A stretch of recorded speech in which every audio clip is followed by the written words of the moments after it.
प्रिय प्रशिक्षुओं, आज के शिक्षा सत्र में आप लोगों का स्वागत है। आज का शिक्षा सत्र द्वितीय सेमेस्टर के लिए है और प्रथम प्रश्न पत्र वर्तमान भारतीय समाज एवं प्रारंभिक शिक्षा। और आज का प्रकरण है बौद्धकालीन शिक्षा 500 ईसा पूर्व से 1200 ईस्वी तक। जैसा कि आप गुरुकुलकालीन या ब्राह्मण शिक्षा का अध्ययन कर चुके हैं, ये जो ब्राह्मणकालीन शिक्षा थी ये सिंधु सभ्यता के बाद भारत में आई थी और इस सिंधु सभ्यता के बाद बौद्धकालीन शिक्षा अस्तित्व में आई, जो 500 ईसा पूर्व से लेकर 1200 ईस्वी तक लगभग 1500-1700 साल तक भारत में चलती रही। तो बौद्ध शिक्षा से संबंधित बहुत सारी चीज़ें आपने पढ़ी होंगी। जातक कथाएं बौद्ध धर्म से संबंधित हैं। इस बौद्धकालीन शिक्षा का जो उदय था वो भगवान गौतम बुद्ध के द्वारा प्रतिपादित किया गया था। जब उन्होंने बौद्ध शिक्षा का प्रारंभ किया तो उस समय अपने समाज में तमाम कुरीतियाँ भरी पड़ी थी। इस बौद्ध शिक्षा का जो उद्देश्य था वो व्यक्ति को पवित्र आचरण करना सिखाना और मानव जीवन का जो परम लक्ष्य है निर्वाण की प्राप्ति, उसके लिए तैयार करना होता था। तो बौद्ध धर्म से संबंधित इस बौद्धकालीन शिक्षा की जो प्रमुख विशेषताएं हैं, आइए उनका अध्ययन करते हैं। बौद्ध काल में प्राथमिक शिक्षा, जो शिक्षा व्यवस्था थी बौद्ध काल में, वो दो भागों में बटी हुई थी, प्राथमिक शिक्षा और उच्च शिक्षा। तो बौद्धकालीन शिक्षा की जो प्रमुख विशेषता हैं उनको आइए देखते हैं। पहला, शिक्षा का उद्देश्य। बौद्ध काल में मानव जीवन का जो मुख्य लक्ष्य होता था निर्वाण की प्राप्ति। इसकी प्राप्ति के लिए शिक्षण में धार्मिक साहित्य को भी महत्व दिया जाता था, लेकिन जीवनोपयोगी और औद्योगिक शिक्षा को भी प्रदान किया जाता था। कहने का मतलब, बौद्ध काल में शिक्षा का जो मुख्य उद्देश्य था वह जीवन के लिए तैयारी, चरित्र निर्माण करना, व्यक्तित्व विकास एवं धार्मिक शिक्षा को प्रसारित करना, और इस लौकिक पाठ्यक्रम का जो उद्देश्य था वो स्त्री और पुरुष को उचित नागरिक बनाना और उन्हें सामाजिक आर्थिक जीवन के लिए तैयार करना था। दूसरी विशेषता है पवज्जा संस्कार। शिक्षा ग्रहण करने के लिए जो संस्कार किया जाता था उसका नाम होता था पवज्जा संस्कार। संस्कृत में इसको प्रवज्या संस्कार के नाम से भी जाना जाता है। ये जो पवज्जा संस्कार है इसका शाब्दिक अर्थ है बाहर जाना, मीन्स शिक्षा के लिए घर से बाहर जाना। जो बौद्ध काल में शिक्षा थी वो मठ और विहारों में प्रदान की जाती थी। तो मठ का जो सबसे बड़ा भिक्षु होता था सामान्यतः वही इस संस्कार को संपन्न कराता था, और प्रवज्जा के इच्छुक जो बच्चे होते थे उनके सिर के बालों को मुड़वा कर और पीले वस्त्र पहनाकर उस भिक्षु के सामने प्रस्तुत किया जाता था, और उस भिक्षु के द्वारा फिर उसे शरण त्रयी दिलवाई जाती थी। शरण त्रयी मीन्स 3 शरण दिलवाई जाती थी, और ये 3 शरण थी: बुद्धं शरणं गच्छामि, धम्मं शरणं गच्छामि, संघं शरणं गच्छामि। छात्र इसका उच्चारण करता था और उसका जो पवज्जा संस्कार था वो पूरा हो जाता था।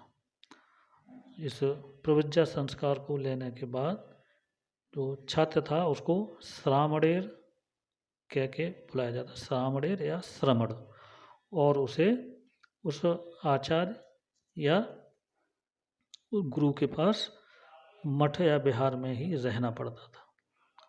और ये जो प्रवज्जा संस्कार होता था ये 8 साल की उम्र में होता था।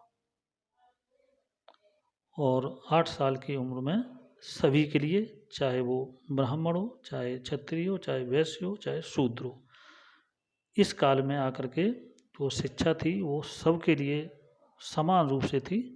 यहाँ वर्ण भेद खत्म हो गया था, शूद्रों को भी शिक्षा लेने का पूरा अधिकार था। वैसे बौद्ध काल में प्री प्राइमरी एजुकेशन भी थी।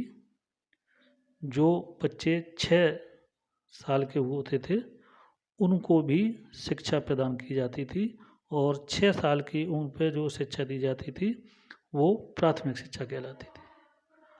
या ये जो शिक्षा थी प्री प्राइमरी, इसको सिद्धरस्तु नाम से जाना जाता था। और एक बाल पोथी होती थी सिद्धरस्तु, वह बाल पोथी पढ़ाई जाती थी। इसमें 12 अध्याय और वर्णमाला के अक्षर होते थे, और जिसको विभिन्न क्रम में रख करके 300 श्लोक हुआ करते थे, वो बच्चों को पढ़ाए जाते थे प्री प्राइमरी में, जिससे कि वो छात्र प्रवज्जा के लिए तैयार हो सके। प्रवज्जा लेने की जो उम्र थी वो 8 वर्ष थी और सभी के लिए थी। इसमें महिलाएं भी, बच्चियां भी और बच्चे सब आते थे। और प्रवज्जा के बाद छात्र को अध्ययन के लिए गुरु के पास मठ में ही रहना पड़ता था। दूसरा है आपका उपसंपदा संस्कार। जो उपसंपदा संस्कार है ये 12 वर्ष की शिक्षा ग्रहण करने के बाद दिया जाता था। कहने का मतलब 8 वर्ष पर उसकी बच्चे की प्रवज्जा होती थी, 12 साल प्राथमिक शिक्षा अध्ययन करता था। इस तरीके से छात्र की उम्र 20 वर्ष हो जाती थी प्रवज्जा संस्कार के बाद। तो 20 वर्ष की आयु के बाद उसकी प्राथमिक शिक्षा खत्म हो जाती थी। यदि वो चाहता तो अपने घर जा कर के गृहस्थ जीवन व्यतीत कर सकता था, या अपने किसी भी काम को जो उसने करना है वो अपना कर सकता था। और ये जो उपसंपदा संस्कार है 20 साल की उम्र के बाद दिया जाता था। और इस उपसंपदा की जो उम्र थी वो 20 वर्ष हुआ करती थी।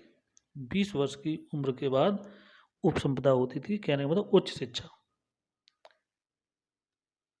12 वर्ष की शिक्षा प्राप्त करने के बाद छात्र को मठ छोड़ना पड़ता था, और उपसंपदा के बाद वह पूर्ण रूप से भिक्षु हो जाता था और बौद्ध संघ का स्थायी सदस्य बनता था। बालकों को और स्त्रियों को दोनों को ही प्रवज्जा और उपसंपदा करवाने का अधिकार था। अगला आपका अगली विशेषता है आपकी शिक्षार्थित्व या स्टूडेंटशिप। इस स्टूडेंटशिप में अभी आपको बता ही दिया, जो न्यूनतम आय थी जो प्री प्राइमरी की थी वो 6 वर्ष की थी। 2 साल तक बच्चा घर पर ही अध्ययन करता था। अगर और कुछ वर्ग जो प्री प्राइमरी देना चाहते थे उनके लिए, और जो नियमित शिक्षा थी वो प्रवज्जा संस्कार के द्वारा 8 वर्ष की उम्र में दी जाती थी। और 12 वर्ष अध्ययन करने के बाद यदि वो उच्च शिक्षा लेना चाहता था तो 20 वर्ष की उम्र में उसका उपसंपदा संस्कार किया जाता था। और उपसंपदा के बाद वो 12 वर्ष 10 वर्ष और शिक्षा लेता था। तो इस तरीके से जो बौद्ध कालीन शिक्षा थी उसकी टोटल अवधि 30 वर्ष थी। और जो उपसंपदा लेता था उसको बौद्ध भिक्षु बनना पड़ता था, और वो आजीवन ब्रह्मचर्य का पालन करते हुए धर्म की विवेचना करता था और समाज को राह दिखाता था। अध्ययन विधि।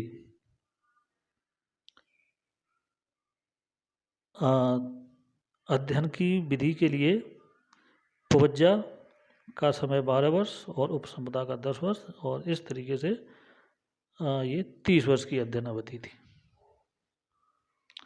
नेक्स्ट बिंदु है आपका छात्र की दिनचर्या। यहाँ बौद्ध काल में जो छात्रों की दिनचर्या थी वो अत्यधिक कठिन थी। पूरा टाइम टेबल था, एक शेड्यूल था। छात्र भिक्षाटन करने के लिए जाते थे और कड़े अनुशासन में रहते थे। प्रातःकाल में गुरु के साथ दांत साफ करना, स्नान आदि नित्य कर्मों से निवृत्त होने के बाद भोजन की व्यवस्था की जाती थी। गुरु छात्रों को शिक्षा प्राप्ति के लिए प्रेरित करते थे। वह एक प्रकार का प्रेरणादायक वातावरण तैयार करता था जिससे छात्र अधिक से अधिक ज्ञान प्राप्त कर सके। छात्र जिज्ञासावश प्रश्न पूछते थे तथा गुरु उनके उत्तर उपदेश के रूप में दिया करते थे, जिसको कि सुत्त के नाम से भी जाना जाता है। सुत्त प्रदान किए जाते थे। जो सामनेर थे उनको 10 आदेशों का पालन करना आवश्यक होता था और इन 10 आदेशों का पालन करने के बाद जब वो सामनेर भिक्षु बनता था या उपसंपदा लेता था तो उसको 222 शिक्षापद का पालन करना पड़ता था। तो ये 10 शिक्षापद मैं आपको बता रहा हूँ। ये 10 शिक्षापद या 10 आदेश थे जिनका पालन करना था। पहला, अहिंसा का पालन करना। दूसरा, शुद्ध आचरण करना। तीसरा, सत्य बोलना। चौथा, सत आहार ग्रहण करना, क्या मतलब दूषित खाद्य पदार्थों का इस्तेमाल न करना। मादक पदार्थों से दूर रहना। जितने भी मादक पदार्थ हैं, नशे पते की चीज़ें, इनसे दूर रहना। छठा, निंदा न करना। सातवां, सरल जीवन व्यतीत करना। आठवां, नृत्य गीत नाच तमाशे न देखना। नवा, बिना दिए हुए किसी वस्तु को न लेना, चाहे वो कितनी भी कीमती हो, चाहे कितनी भी महत्वहीन हो, मीन्स चोरी न करना। और 10वां, भिक्षा में सोना चांदी हीरे जैसी बहुमूल्य चीज़ों को दान में न लेना। तो इन 10 शिक्षा पदों को छात्रों को मानना पड़ता था। अगला है आपका शिक्षा संस्थान। बौद्ध काल में जो शिक्षा थी वो गुरुओं का व्यक्तिगत उद्यम न होकर के एक संस्थागत स्वरूप हो गया था। और इस युग में अध्यापक लोग बृहत रूप में संघबद्ध होकर के रहते थे, जिन्हें बौद्ध संघ या बौद्ध मठ या बौद्ध विहार के रूप में, बौद्ध संघाराम के रूप में जाना जाता था। और ये धर्म का प्रचार भी करते थे और इन्हीं में रहते थे। इन बौद्ध मठों में विद्यालयी तथा व्यवहारिक दोनों तरीके की शिक्षा दी जाती थी। छात्र तथा अध्यापक एक ही प्रांगण में रहते थे। इन बौद्ध मठों का वातावरण वैदिक काल के आश्रमों की अपेक्षा सामाजिक हो गया था। इनमें शिक्षा में शैक्षिक स्वाभाविकता थी और छात्रगण बौद्ध मठ में 12 वर्ष तक रहकर अध्यापन करते थे। उस समय के प्रथम जो प्रसिद्ध बौद्ध मठ थे या बौद्ध विहार थे, उनमें तक्षशिला विश्वविद्यालय, नालंदा विश्वविद्यालय, वल्लभी, विक्रमशिला, आदंतपुरी, नदिया, मिथिला और जगदल्ला, ये प्रमुख बौद्ध विश्वविद्यालय थे जो उस समय बिहार के रूप में संचालित थे। अगला आपकी विशेषता है पाठ्यक्रम। तो बौद्ध काल की जो शिक्षा थी वो निवृत्ति प्रधान थी, मीन्स अपने जीवन को ज़्यादा से ज़्यादा शुद्ध रखना और जो अंतिम दृढ़ है निर्वाण उसको प्राप्त करना। बौद्ध धर्म के शिक्षा के पाठ्यक्रम में ज्ञान का बोलबाला था। अधिकांश श्रामणेर या श्रमण बौद्ध धर्मशास्त्रों का अध्ययन करते थे और जीवन उपयोगी शिक्षा का अध्ययन करके अपने जीवन को आगे बढ़ाने का कार्य करते थे। बौद्ध काल में शिक्षा 2 भागों में विभाजित थी, एक प्राथमिक शिक्षा और उच्च शिक्षा। प्रारंभिक शिक्षा में लिखना पढ़ना गणित सिखाया जाता था और उच्च शिक्षा में धर्म दर्शन, आयुर्वेद, शिल्पकला और सैन्य शिक्षा प्रदान की जाती थी।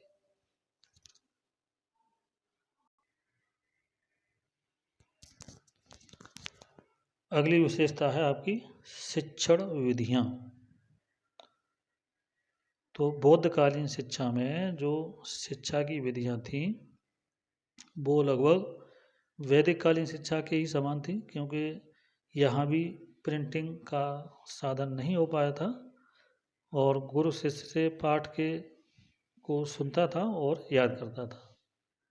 जबकि यहाँ जो भाषा थी वो पाली थी, जो कि प्राचीन समय से चली आ रही थी। तो उच्चारण की शुद्धता को बनाए रखने के लिए यहाँ ध्वनियों पर विशेष ध्यान दिया जाता था और जो शिक्षण कार्य था वो मौखिक ही होता था। प्रश्नोत्तर विधि, वाद विवाद विधि, देशाटन आदि विधियों के द्वारा छात्र ज्ञान अर्जन करते थे और जो शिक्षा थी वो शिल्पकला, चिकित्सा शास्त्र, सैनिक शिक्षा जैसे व्यवहारिक विषयों के लिए प्रयोग में लाई जाती थी। अगला है आपका छात्र शिक्षक संबंध। बौद्धकालीन शिक्षा के अंतर्गत छात्र और अध्यापक दोनों के संबंध अत्यधिक मधुर और पवित्र होते थे। छात्रों के स्वास्थ्य, शिक्षा, आचरण, नैतिक व्यवहार तथा आध्यात्मिक विकास पर अध्यापकगण विशेष रूप से बल देते थे। इस प्रकार से अध्यापकों द्वारा अपने दायित्वों का निर्वहन छात्रों के सर्वांगीण विकास के लिए किया जाता था। छात्रों का भी मुख्य कर्तव्य अपने आचार्यों की सेवा करना होता था। इस आधार पर उनके जो पारस्परिक संबंध थे वो मधुर, पवित्र और स्नेहपूर्ण थे। श्रद्धा और विश्वास पूर्ण रूप से होता था। शिक्षक अपने व्यक्तित्व, विद्वता, उच्च चरित्र, तपस्या, साधना और संयम, अनुशासन के द्वारा छात्रों को व्यवहारिक रूप से प्रभाव छोड़ते थे। छात्र भी अपनी आस्था, श्रद्धा, विनय के साथ गुरु की सेवा करते थे और ज्ञान अर्जन करते थे। शिक्षक और छात्र दोनों आपस में पिता पुत्र की भांति व्यवहार किया करते थे। अगला है आपका लोक भाषा को प्रोत्साहन। जैसा कि पूर्व में ही आपको बताया गया है कि सिंधु घाटी सभ्यता में जो भाषा प्रचलन में थी, प्राकृत भाषा या अन्य जो लोक भाषा थी वो प्रचलन में थी। आर्यों ने जब भारत पर आक्रमण किया तो उन्होंने नई भाषा संस्कृत बना ली, उस पुरानी भाषा को संस्कारित करके, लेकिन उसके पैरेलल वो प्राकृत भाषा भी चलती रही। तो जो बौद्धकालीन शिक्षा थी वो उसी प्राचीन लोक भाषा में प्रदान की गई और इसको के प्राकृत या पाली के नाम से जाना जाता है। तो चूँकि जो साधारण जनमानस था वो प्राकृत भाषा बोलता था और जो उच्च वर्ग था वो संस्कृत भाषा बोलता था, तो भारत गांवों का देश है, ग्रामीण क्षेत्र में जनता बहुत अधिक रहती है, तो इसलिए लोक भाषा को शिक्षा का माध्यम बनाया गया। अगला है आपका संगठित शिक्षा संस्थानों का उदय, या जिनको विविध व्यवस्था के नाम से भी जाना जाता था। इन विविध व्यवस्था वाले संगठनों की या संस्थानों की व्यवस्था यहाँ शुरू हो गई थी और जो शिक्षा का कार्य था वो इन्हीं के माध्यम से दिया जाया करता था।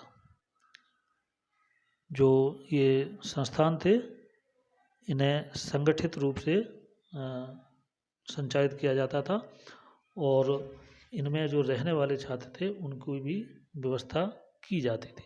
तो इस तरह से एक आर्थिक व्यवस्था भी सुदृढ़ कर ली गई थी। बुद्धकालीन शिक्षा में जो शिक्षा का वित्तीय प्रबंधन था वो व्यवस्थित तथा स्थायी हो गया था।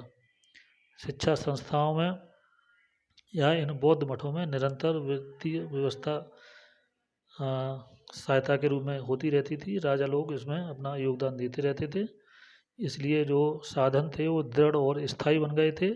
राजकीय सहायता अत्यधिक बढ़ा दी गई थी और इन मठों को पूर्ण रूप से शासन का संरक्षण प्राप्त होता था। राजस्व, उपहार, दान, समाज द्वारा सहायता और भिक्षाटन और शुल्क आदि बौद्ध विद्यापीठों की आय के प्रमुख साधन थे और इसमें जो जो इन विश्वविद्यालयों में जो विभिन्न विदेशी छात्र रहते थे उनको भोजन, वस्त्र, आवास, चिकित्सा और अध्यापकों को वेतन भी दिया जाता था और अन्य जो शैक्षिक उपकरण थे उनका और भवनों के निर्माण के लिए इस जो पैसा होता था उसका उपयोग किया जाता था। तो इस तरीके से हम देखते हैं कि जो बौद्धकालीन शिक्षा है वो सर्वसाधारण के लिए सुलभ थी। यहाँ न किसी जाति से का भेदभाव था, न किसी धर्म का भेदभाव था। इसमें हिंदू, बौद्ध या जैन जो भी थे सब समान रूप से शिक्षा ग्रहण करते थे। इसमें पुरुष और महिलाएं सभी सामान्य थे और जो संघ के द्वारा शिक्षा दी जाती थी या संघ के बाहर जाकर जनमानस को भी शिक्षित करने का प्रावधान था। तो इस तरीके से हमने देखा कि बौद्धकालीन शिक्षा एक सर्वसुलभ शिक्षा व्यवस्था थी जो हमारे देश में लगभग 1500 से 1700 साल तक अस्तित्व में रही। इसी के साथ आपका सत्र समाप्त होता है। धन्यवाद।